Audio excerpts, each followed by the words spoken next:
સુરતના ડિંડોલી વિસ્તારમાં આવેલ મધુરમ સર્કલ પર ફૂડ લવર રેસ્ટોરન્ટના કારીગર કિશુન ચેતલાલ રવિદાસ પર ગઈ તારીખ 27/1/2024ના રોજ સવારે તીક્ષ્ણ હથિયાર વડે હુમલો થયો હતો, જેમાં તેને શ્વાસનળી અને સ્વરપેટીને ગંભીર ઈજા પહોંચી હતી.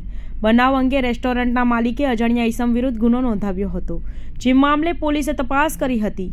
ત્યારે પોલીસને ભોગ બનનાર ઉપર શંકા જતા તપાસ કરી હતી, જેમાં પોલીસને તેણે જણાવ્યું હતું કે પોતાના અંગત કારણોસર ડિપ્રેશનમાં આવી જઈને મરવાનું નક્કી કર્યું હતું અને ચપ્પુથી પોતે જ ગળું કાપી આત્મહત્યા કરવાની કોશિશ કરી હતી. હાલ તો કિશુ હોસ્પિટલમાં સારવાર હેઠળ છે, પરંતુ પોલીસને ગેરમાર્ગે દોરવા માટે તેના વિરુદ્ધ કાર્યવાહી કરવામાં આવશે. ડિંડોલી પોલીસ સ્ટેશનમાં થોડાક દિવસ પહેલાં IPC 307 એટેમ્પ્ટ ટુ મર્ડર માટેનો એક ગુનો નોંધવામાં આવ્યો હતો. આ ગુનો અનુસંધાને પોલીસે ઇન્વેસ્ટિગેશન શરૂ કર્યું હતું. ઇન્વેસ્ટિગેશનમાં પોલીસે ટેકનિકલ ઇન્ફોર્મેશન, આસપાસના લોકો, ત્યાં રહેતા લોકો તમામના વિગતો મેળવી હતી, જે બાદ પણ પોલીસને કોઈ ક્લુ મળ્યો ન હતો.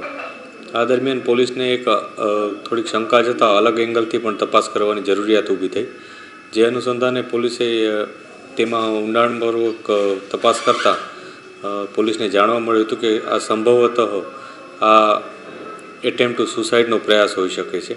જે બાબતે પછી અમે જે મૂળ વિક્ટીમ છે એના સાથે ખૂબ ડીપલી કાઉન્સેલિંગ કર્યું, એમની સાથે વાતચીત કરી અને છેવટે તેમણે કબૂલ્યું કે આ સમગ્ર ઘટના એક એટેમ્પ્ટ ટુ સુસાઇડનો કેસ હતો, નહીં કે એટેમ્પ્ટ ટુ મર્ડરનો.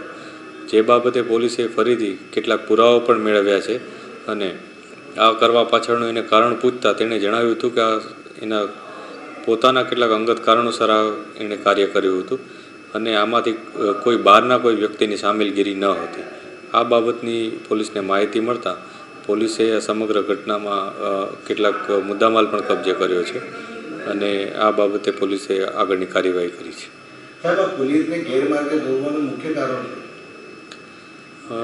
આ સમગ્ર ઘટનામાં એના પોતાના અંગત કારણોસર એણે આ પ્રયાસ કર્યા હોવાનું એણે અમને જણાવ્યું હતું અને એટલે જ કે શરૂઆતમાં પોલીસને કોઈ તે ઇન્ફોર્મેશન આપી શક્યો ન હતો, કેમ કે તેનું પોતાનું ધ્યેય બીજું હતું.